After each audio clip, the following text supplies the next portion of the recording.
أعوذ بالله من الشيطان الرجيم. بسم الله الرحمن الرحيم. إن الذين يكتمون ما أنزلنا من البينات والهدى من بعد ما بيناه للناس في الكتاب أولئك يلعنهم الله ويلعنهم اللاعنون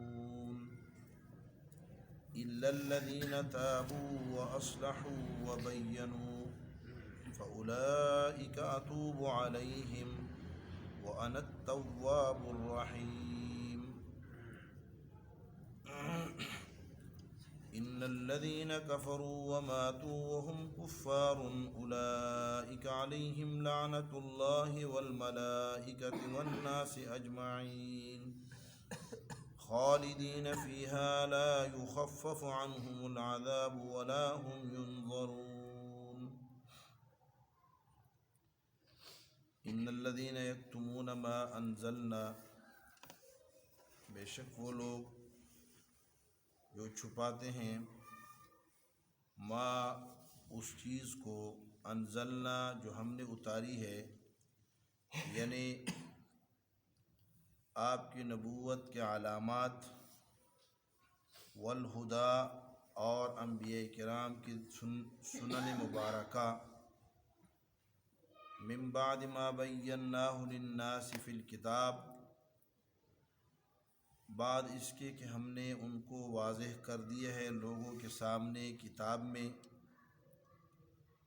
اولئک علیہم تو ایسے لوگوں پر، اولئک تو ایسے لوگ جن کی یہ صفت ہے، یلعنہم اللہ ان کو اللہ اپنی رحمت سے دھتکارتا ہے، وَيَلْعَنُهُمُ اللَّاعِنُونَ اور ان پر اللہ کی لعنت کا سوال کرتے ہیں لعنت کرنے والے، إِلَّا الَّذِينَ تَابُوا مگر وہ لوگ جنہوں نے اس کتمان سے رجوع کیا، وَأَصْلَحُوا اور اپنے عمل کی اصلاح کی، وَبَيَّنُوا اور اس کو بیان بھی کر دیا، تو فَأُولَئِكَ أَتُوبُ عَلَيْهِمْ تو یہ ایسے لوگ ہیں کہ ان پر میں بھی رجوع کروں گا عقاب کے بجائے ثواب کے، وَأَنَا التَّوَّابُ الرَّحِيمُ اور میں بہت جلد راضی ہو جانے والا مہربان ہوں. ان الذین کفروا وماتوا وهم کفار اور وہ لوگ جنہوں نے کفر کیا اور مرے اس حال میں کہ کفر پر تھے، اولئک علیہم لعنۃ اللہ یہ ایسے لوگ ہیں کہ جن پر اللہ کی لعنت ہے اور ملائک کی اور سارے انسانوں کی، خالدین فیہا وہ ہمیشہ رہیں گے اس لعنت میں، لا یخفف عنہم العذاب ہلکا نہیں کیا جائے گا ان سے عذاب کو، ولا هم ینظرون اور نہ ہی ان کو مہلت دی جائے گی یا انہیں رحمت کے نظر سے دیکھا جائے گا.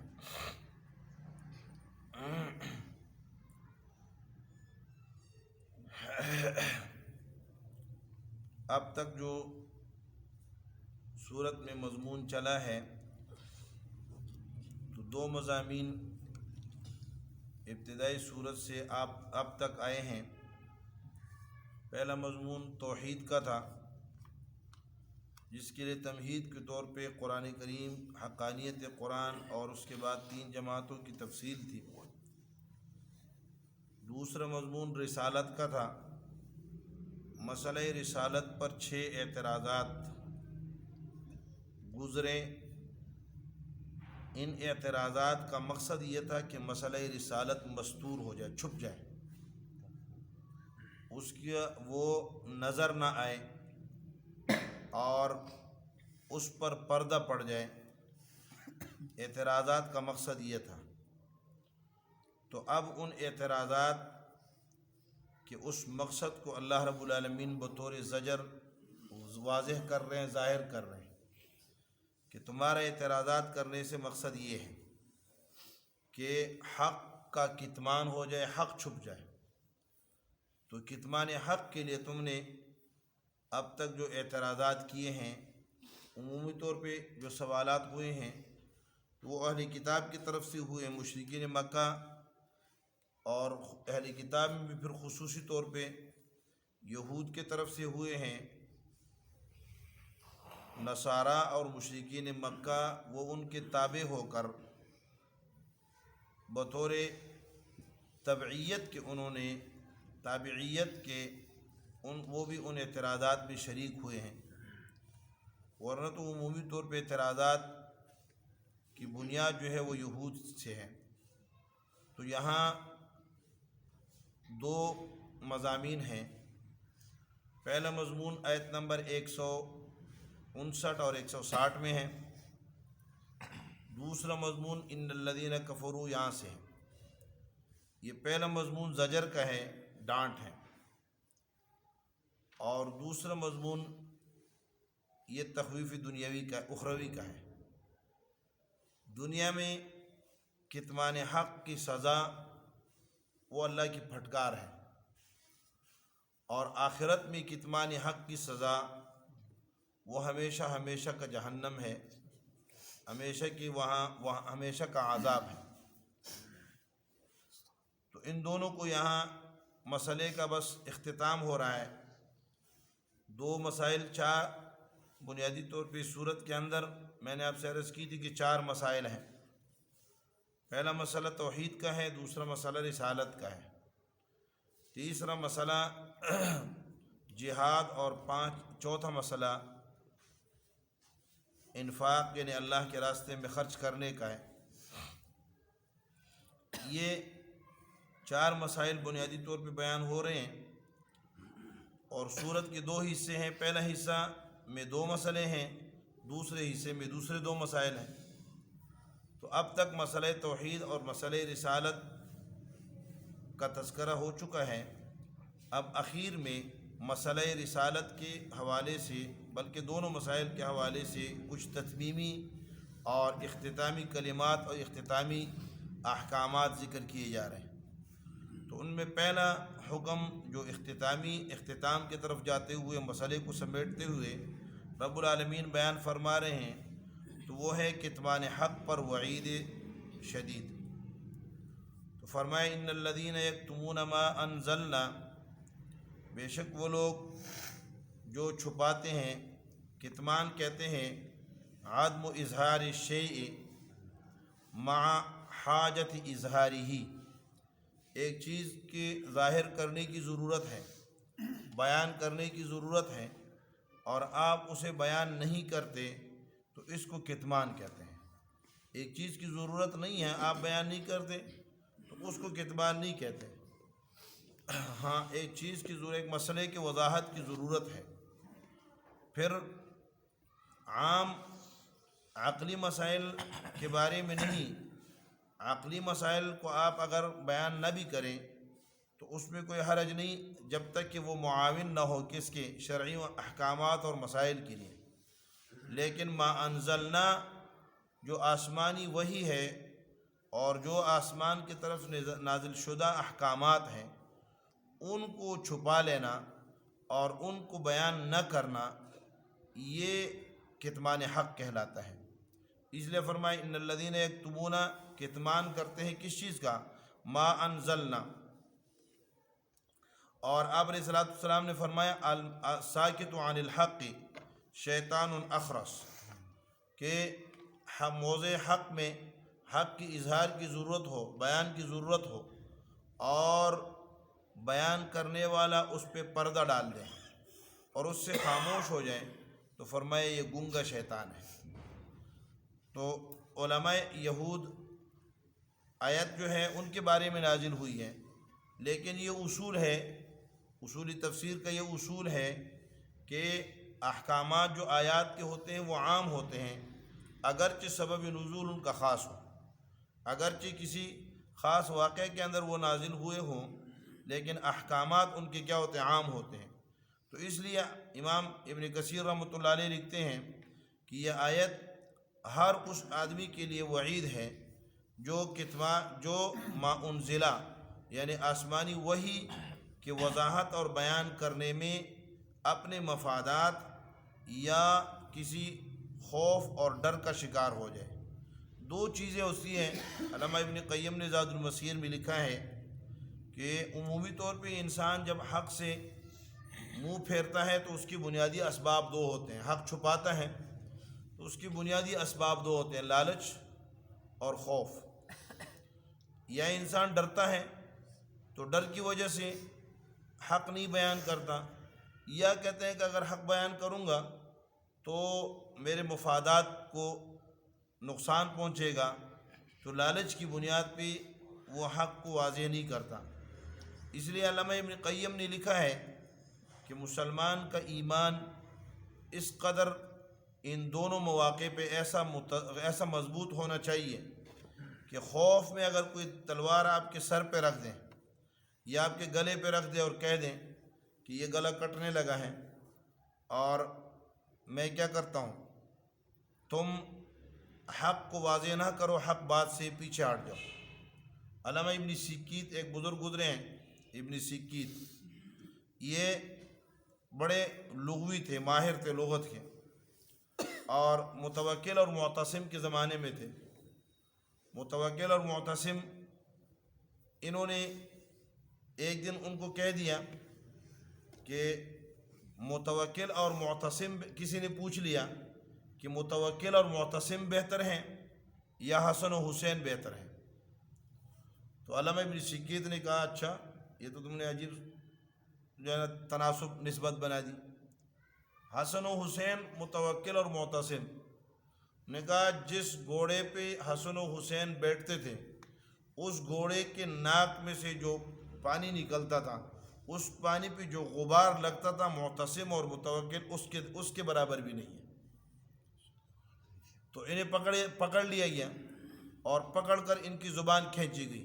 نے کہا زبان کھینچ رہے ہیں، کہہ دو کہ میں نے غلط کہا ہے، واپس ہو جاؤ۔ کہا کیوں واپس ہو جاؤں، میں نے صحیح کہا ہے۔ اور حقیقت یہی ہے کہ حسین اور حسن و حسین کے گھوڑے کے ناک کے اندر جو پسینے پہ غبار لگا ہے تم اس کے برابر بھی نہیں۔ تو ان کی زبان کھینچ دی گئی، زبان پکڑ کے کھینچ دی گئی، اور لیکن وہ کیا ہے، کتمان حق انہوں نے نہیں کیا، حق کو واضح کرتے رہے۔ اسی طرح امام شافعی رحمۃ اللہ علیہ کو سزا دی گئی اور گدھے پہ سوار کیا گیا۔ تو امام شافعی رحمۃ اللہ علیہ اعلان کرتے تھے من یعرفنی فقد یعرفنی ومن لا یعرفنی امام مالک رحمۃ اللہ علیہ فانا مالک ابن انس، میں مالک ابن انس ہوں، میں کوئی مجھے جانتا ہے تو ٹھیک ہے، نہیں جانتا تو میں مالک ابن انس ہوں، مجھے جان لو۔ میں نے کل بھی حکومت اور بادشاہ کے خلاف اور ظالم کے خلاف فتویٰ دیا تھا، آج بھی دے رہا ہوں، کل بھی دوں گا۔ تو ابن قیم رحمۃ اللہ علیہ فرماتے ہیں کہ خوف بھی یہ عالم ہو، اور لالچ اگر آپ کو کوئی سونے کے ڈیر پہ بٹھا دے اور کہہ دے کہ آپ متزلزل ہو جاؤ تو نہ ہو، کیونکہ یہ دنیا رہ جانے والی چیز ہے۔ یہاں اگر آپ نے حق کو چھپا دیا تو کل قیامت کے دن آپ کو بہت بڑی اس کی سزا ملے گی، جو اللہ رب العالمین بیان فرما رہے ہیں۔ مما یکتمون ما انزلنا من البینات، من بیانیہ ہے یعنی بینات سے مراد العلامات الدالۃ علی صداقت النبی صلی اللہ علیہ وسلم اور رسالتہ، جو آپ علیہ الصلوۃ والسلام کی رسالت اور آپ کی صداقت پر جو علامات دلالت کر رہی تھی وہ، والہدا اور ہدایت یعنی سنن الانبیاء، انبیاء کرام کی تمام دو قسم کی وحی حضرات انبیاء کرام کی طرف آتی تھی۔ تمام انبیاء کی وحی دو قسم کی تھی، ایک وحی جلی اور دوسری وحی خفی۔ وحی جلی جو کتاب ان کی طرف اللہ کی طرف سے ان کی طرف نازل ہوتی تھی وہ وحی جلی ہوتی تھی، اور ہدا ان کے راستے ہوتے تھے، ان کا طریقہ کار جسے سنت کہا جاتا ہے۔ تو فرمایا کہ انبیاء کرام انبیاء کی طرف جو کتابیں نازل ہوئی ہیں اور جو ان کے طرز زندگی ہے، جو ان کے سنت ہے، ان کو جو بیان نہیں کرتا، کب من بعد ما بیناہ للناس فی الکتاب، بعد اس کے کہ ہم نے ان کو کتاب میں بیان کر دیا ہے۔ کتاب جنس ہے، مراد اس سے تورات، انجیل اور قرآن کریم سارے ہیں۔ ہم نے آسمانی کتابوں میں تورات، زبور، انجیل میں جو چیزیں بیان کر دی ہیں اور مولویوں کے پاس ہیں وہ لوگوں کو بیان نہیں کرتے، تو اولئک یلعنہم اللہ، تو ایسے کتمان حق کرنے والوں پر اللہ لعنت بھیجتے ہیں۔ اللعن فی الاصل الطرد، لعن کہتے ہیں طرد دھتکارنے کو کہتے ہیں، دھکا دینے کو، پشتوں میں ہم اس کو شڑل کہتے ہیں، ٹھیک ہے، دھتکارنا، بھگانا کسی کو۔ یلعنہم، تو اللہ ان پہ لعنت کرتے ہیں۔ اللہ کی لعنت کا معنی کیا ہے؟ اپنی رحمت سے دور پھینک دیتے ہیں۔ تو دنیا میں ان کی یہ سزا ہے، یلعنہم اللہ ویلعنہم اللاعنون، اور ان پہ لعنت بھیجتے ہیں لعنت کرنے والے، جتنے بھی لعنت کرنے والے ہیں، الملائکۃ والمؤمنون، ملائک اور مومنین ان پر لعنت بھیجتے ہیں۔ الا الذین تابوا واصلحوا وبینوا، رب العالمین کی ذات بڑی مہربان ہے، مہربان ذات ہے، گناہوں کی سزائیں بھی بیان کرتے ہیں، لیکن ساتھ میں یہ بھی کہتے ہیں کہ دروازہ جو ہے نا توبے کا کھلا ہوا ہے۔ توبہ کا دروازہ رب العالمین نے کھلا رکھ کر، اور کب تک کھلا ہے؟ فرمائے ما لم یغرغر، جب تک آپ کے سانس نکلنے کا وقت عالم آپ پہ طاری نہیں ہو جاتا، اس وقت تک آپ گناہ کرتے رہو، پھر توبہ کرتے رہو، پھر گناہ کرو، پھر توبہ کرو۔ اللہ رب العالمین دعا توبہ قبول کرتے رہتے ہیں۔ وَلَوْ عَادَ فِي الْيَوْمِ 70 مَرَّةً، حدیث میں ہے اگرچہ دن میں کیا ہے بندہ 70 مرتبہ، یعنی بہت کثرت سے اگر وہ کیا کرتا ہے، بار بار وہ گناہ کرتا ہے، لیکن عزم مصمم کے ساتھ۔ توبہ کے اندر آپ حضرات نے پڑھا ہوگا اور سنا بھی ہوگا کہ توبہ میں بنیادی طور پہ کیا چیز ہوتی، تین چیزیں ہوتی ہیں۔ نمبر ایک، اس عمل کو چھوڑنے کا عزم مصمم، پکا ارادہ۔ دوسرا، اسے چھوڑ دینا اسی وقت، آئندہ نہ کرنے کا مضبوط ارادہ، اور اس حالت کو بدل دینا، اور گزشتہ پر سخت ندامت کا ہونا، نادم ہو جانا کہ میری غلطی ہو گئی ہے، میں نے زیادتی کی ہے۔ تو ان شرائط کے ساتھ جب آدمی توبہ کرتا ہے تو اللہ رب العالمین اس سے بہت زیادہ خوش ہوتے ہیں۔ عجیب، اللہ کے عجیب معاملہ ہے نا، رب العالمین کا معاملہ ایسا عجیب ہے، دنیا کا کوئی قانون، دنیا کی کسی قانون کے رکھوالے دنیا میں ایسا نہیں ہے کہ قانون کی خلاف ورزی کرو گے تو سزا ملے گی، اور اگر خلاف ورزی کرنے کے بعد توبہ 1000 مرتبہ کر لو، آپ نے موٹر سائیکل چلا رہے ہیں اور سگنل کراس کیا، آپ نے سگنل توڑ دیا، اور آپ کو ٹریفک پولیس نے پکڑ لیا، آپ کہتے ہیں میری توبہ ہے، قیامت تک آئندہ نہیں توڑوں گا، نہیں کہتے ہیں، وہ کہتے ہیں نہیں، پہلے پرچی کرواؤ، بعد میں پھر کیا ہے توبہ دیکھیں گے۔ لیکن ادھر رب کریم کا معاملہ دیکھو، کہتے ہیں تم نے سگنل توڑ دیے ہیں، توڑنے کے بعد تمہیں خیال آیا کہ غلطی ہو گئی، کہہ دو اللہ غلطی ہو گئی۔ اللہ کہتے ہیں جب تم ایسے کہتے ہو اللہ غلطی ہو گئی، مجھے اتنی خوشی ہوتی ہے جس طرح کسی مرنے والوں کو موت سے بچا لو اور اس سے خوشی ہوتی ہے۔ حدیث شریف کے اندر جو مثال دی ہے کہ بندہ کیا ہے، بندہ مرنے کے حالت میں پہنچ جاتا ہے، ریاض الصالحین میں جو حدیث روایت کی ہے امام بخاری رحمۃ اللہ علیہ کی، کہ بندہ کیا ہو جاتا ہے، مرنے لگتا ہے، اور اس انتظار میں ہوتا ہے کہ میں مر رہا ہوں، اور اتنے میں پھر اس کی زندگی کے آثار ظاہر ہو جاتے ہیں، اس کا کھانا، اس کا گھوڑا، اس کے وہ میدان کے اندر اس کو مل جاتے ہیں، اور وہ ایک دم کود کر کہتے ہیں اللہم انت عبدی وانا ربک، اے اللہ تو میرا بندہ ہے، میں تیرا رب ہوں۔ وہ جذبات میں آ کے کہتے ہیں جس طرح یہ بندہ خوش ہوتا ہے، جس طرح یہ بندہ خوش ہوتا ہے جب بندہ اللہ کو کہتا ہے اللہ جی معاف کر دیں، اللہ اس سے بھی اشد فرحان، اشد فرحان، اس سے بھی زیادہ اللہ رب العالمین کو خوشی ہوتی ہے۔ یعنی جب بندہ کیا کہتا ہے، بھٹکا ہوا بندہ اللہ کی طرف واپس آتا ہے۔ تو فرمایا الا الذین تابوا، مگر وہ لوگ جنہوں نے توبہ کی۔ تابو یہ تخلیہ ہے، وَأَصْلَحُوا اور یہ تحلیہ۔ تخلیہ کا معنی کیا ہوتا ہے؟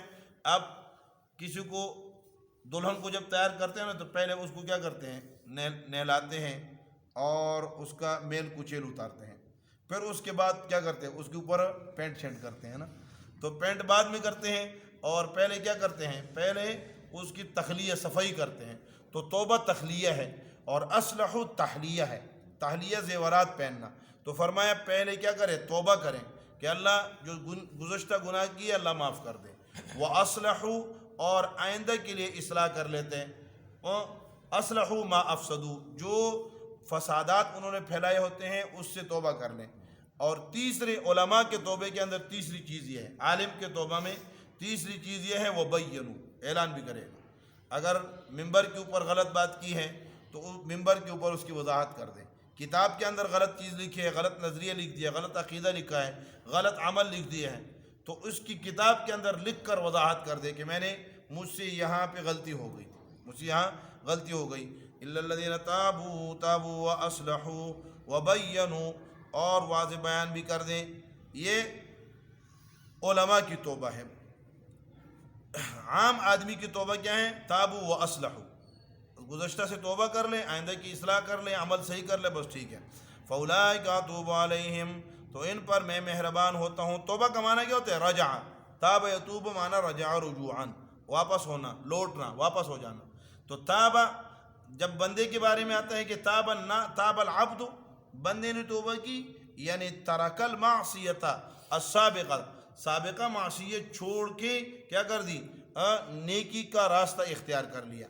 اور جب اللہ کی طرف سے کیا ہے؟ توبہ کا لفظ ہوتا ہے، قرآن میں اکثر آتا ہے تاب اللہ، اللہ تعالیٰ توبہ کرتے ہیں. توبہ کرتے نہیں ہیں یہ معنی نہیں ہوگا، یعنی رجع اللہ عن العقوبت، اللہ عقوبت سے رجوع کر لیتے ہیں اور انعام کا کیا فیصلہ فرما دیتے ہیں جب بندہ توبہ کرتے ہیں. اتوب فاولئک اتوب علیہم، تو ان پر میں مہربان ہو جاؤں گا، ان پر میں رجوع کر لوں گا ان کی سزا سے جو سزا ان کے لیے مقرر کی تھی. وانا التواب الرحیم، تواب وہ ہے جو بہت جلد راضی ہوتا ہے، جلد راضی ہونے والا، جلدی راضی ہونے والا ہوں. الرحیم، ہمیشہ مہربان، کیونکہ ہمیشہ رحم کرنے والا ہوں. میں نے آپ حضرات سے عرض کی تھی کہ قرآن جب اللہ رب العالمین کی دو صفات اکٹھی آتی ہیں تو دوسری صفت پہلی صفت کے لیے کیا ہوتی ہے؟ وجہ، دلیل ہوتی ہے. یعنی انا التواب، میں بہت زیادہ توبہ کرنے والا ہوں کیونکہ میں رحیم ہوں، کیونکہ میں رحیم ہوں. تو دوسری صفت پہلی صفت کے لیے کیا بن گئی؟ دوسری صفت پہلی صفت کی دلیل ہے. انا التواب، میں بہت زیادہ توبہ کرنے والا، قبول کرنے والا ہوں کیونکہ میں رحیم ہوں. ان الذین کفروا، یہ وہ لوگ تھے جنہوں نے توبہ کر لی اور جو کفر پر مر گئے، ان کی آگے سزا بیان کر رہے ہیں. ان الذین کفروا وماتوا کفار، اور وہ لوگ جنہوں نے کفر کیا اور مرے اس حال میں کہ کافر تھے، مرتے دم تک توبہ نہ کی. ولم یتوبوا، توبہ نہ کی، تو اولئک علیہم لعنت اللہ، ان پر لعنت اللہ کی، والملائکۃ والناس اجمعین، ملائکہ اور انسان اور سارے کے سارے انسانوں کی. امام بیضاوی رحمۃ اللہ علیہ فرماتے ہیں کہ لعنت قیامت میں ہوگی. کافر کو اللہ کھڑا کریں گے، پہلے اللہ کہیں گے تو تیرے اوپر لعنت ہو، پھر ملائکہ کہیں گے او تیرے اوپر لعنت ہو، پھر اس کے بعد سارے انسان چیخ کہیں گے او تیرے اوپر لعنت ہو، کافر کے اوپر لعنت کریں گے یا دنیا میں. لیکن لعن جو ہے، یا گزشتہ آیت میں یہ کہہ دیا کہ اہل علم کیا کریں گے؟ ان پر لعن کریں گے، لعنت کریں گے، لیکن لعنت ذات پر نہیں ہوگی. لعنت کس پر ہوگی؟ اوصاف پر ہوگی. جو صحابہ کا دشمن ہے اس پہ لعنت، جو انبیاء کے ناموس رسالت کا منکر ہے اس پہ لعنت. نام نہیں کسی کا لینا، نام اوصاف کا ذکر کرنا ہے، نام کے ساتھ لعنت نہیں کرنی، کیونکہ بندے کا پتہ نہیں ہے آخری خاتمہ اس کا ٹھیک ہوتا ہے یا غلط ہوتا ہے. تو اگر کسی کا کفر پر مرنا متیقن ہو جائے اور پتہ چل جائے تو پھر تو ہے، لیکن جس کا کفر پر مرنا متیقن نہیں ہے تو اس کا نام لے کر اس پر لعنت نہیں کی جاتی. اولئک علیہم لعنت اللہ والملائکۃ والناس اجمعین، سارے کے سارے لوگ کو خالدین فیہا، ہمیشہ ہوں گے اس لعنت میں. لا یخفف عنہم العذاب، ہلکا نہیں ہوگا، نہیں کیا جائے گا ان سے عذاب. ولا هم ینظرون، اس کے دو معنی ہیں، میں نے ترجمے میں اشارہ کر دیا تھا. ینظرون اگر نظر بالبصر سے ہو تو معنی یہ ہے کہ ولا هم ینظرون، اس کے دو معنی. ایک معنی یہ ہوتا ہے کہ انہیں مہلت دی جائے گی للاعتذار، کہ یہ عذر کر سکے، بس تھوڑا سا موقع مل جائے، تو موقع نہیں ملے گا. دوسرا ہے ولا هم ینظرون نظر الرحمت، انہیں رحمت کے نظر سے نہیں دیکھا جائے گا.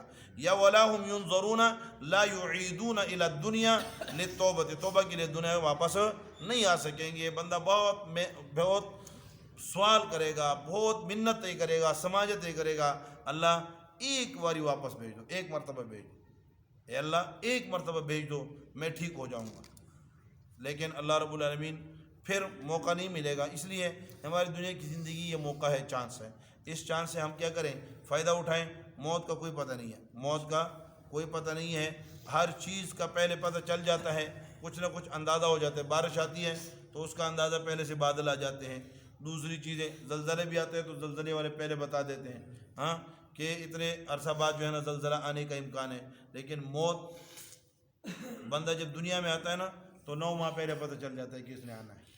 ہاں، دنیا میں جب آ رہے ہوتے ہیں تو 9 ماہ پہلے پتہ چل جاتا ہے، لیکن دنیا سے جب جانا ہے تو 9 سیکنڈ بھی پہلے پتہ نہیں ہوتا کہ اس نے جانا ہے کہ نہیں. اس لیے بڑے عجیب عجیب واقعات. آج ہمارے ایک سیاسی لیڈر تھے، سینیٹر تھے، بڑے بولتے تھے، گرجتے تھے بیچارے، ہاں، مشاہد اللہ خان صاحب، وہ فوت ہو گئے. آج ان کا جنازہ ہو گیا زور کے بعد. اب دیکھیں کوئی پتہ نہیں، موت کا تو پتہ نہیں ہے نا. انسان سمجھ رہا ہوتا ہے کہ میں بہت بڑی پتہ نہیں. عجیب سا مسئلہ یہ ہے، یہ موت کے حوالے سے ہمارا معاملہ بڑا عجیب ہے کہ ہم جب کوئی بندہ اچانک مرتا ہے نا، ہم کہتے ہیں یہ مر گیا، میں نے تو نہیں مرنا، میں نے تو نہیں مرنا. لیکن یہ ہم سب کے لیے یہ دن آنے والے ہیں. تو اللہ رب العالمین ہمیں موت کی تیاری نصیب فرما دے، اور اس زندگی کے اندر ہر وقت اس تیاری میں رکھیں کہ جب بھی موت آئے تو ہم کیا ہوں، اس کے لیے تیار ہو. اللہ رب العالمین ہمیں عمل کرنے کی توفیق نصیب فرما دے. اللهم صل وسلم على سيدنا ومولانا محمد وعلى اله وصحبه وبارك وسلم تسليما كثيرا كثيرا. ربنا تقبل منا انك انت السميع العليم وتب علينا يا مولانا انك انت التواب الرحيم. اللهم اهدنا واهد بنا واجعلنا سببا لمن اهتدى. اللهم انا نسالك علما نافعا وعملا متقبلا ورزقا حلالا طيبا واسعا وشفاء من كل داء. اللهم آنس وحشتنا في قبورنا بالقرآن العظيم. اللهم ارحمنا بالقرآن العظيم. اللهم اجعله لنا إماما ونورا وهدى ورحمة. اللهم ذكرنا منه ما نسينا وعلمنا منه ما جهلنا وارزقنا تلاوته آناء الليل وآناء النهار واجعله لنا حجة يا رب العالمين.